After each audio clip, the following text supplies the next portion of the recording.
গাই সকল তোরে খরাম আপনারা যে সাপোর্ট এবং ভালোবাসা আমার হলে মিলিয়া দেরাওয়ালা একটা ঠেলা দিলেই না হলে মিলিয়া এক ঠেলা দিয়ে আমি ছোট কন্টেন্ট কাটারে তুলি দেই। আমি ছোট কন্টেন্ট কাটারে যদি তুলি দিন তে আপনারা নিজেও তো গর্ববতী। দেখি ওখানে মিলিয়া ঠেলা মার হইছেন, এক ঠেলা মারি এবারে জায়গা দিলাও দেখিলেই তো বলতাম না বন্ধুরা।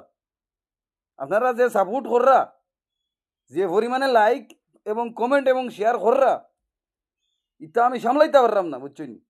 ওখানে মিলিয়ে ওলা খানি একটা ঠেলা মারি তুলি দেও। আমি ছোট কন্টেন্ট কাটারে তুলে তো আপনারা নিজেও গর্ববতী, আপনারা নিজেও গর্ববতী হয়ে যাচ্ছে স্যার লোকে করতে পারবা। যে লাইক কমেন্ট করছি, শেয়ার দিছি, সাপোর্ট দিছি, এর লাগে দেন কন্টেন্ট কাটার রইছই। ঠিক আছে, এখানে আমি বলতাম না, এখানে আমি মনে রাখমু, আমার স্মৃতির মাঝে কাটিয়ে রাখমু। আপনারা জেলা সাপোর্ট কররা আমার রে বুঝছেন এবং করবা। একটু বাড়াই দেও, বাজারের অবস্থা তেমন ভালো না, একটু বাড়াই দেও। ওলে খাইয়া এক টেলা মারি তুলি দেও না।